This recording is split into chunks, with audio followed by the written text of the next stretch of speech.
بالاخره کراس برای آفرود بهتره یا اندرو؟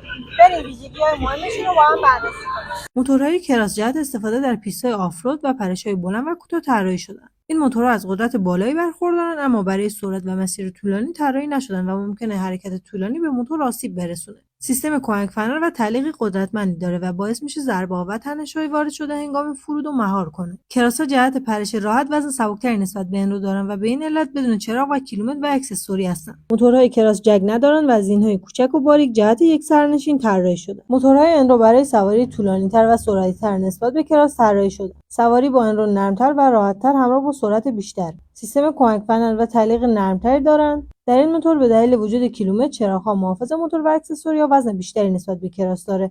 اما وجود این اکسسوری‌ها برای آفرود شما بسیار کارآمد است، مثل جک و زین بزرگتر و سیستم روشنایی در شب. با توجه به این ویژگی‌ها برای آفرود انتخاب شما کراسه یا اندرو؟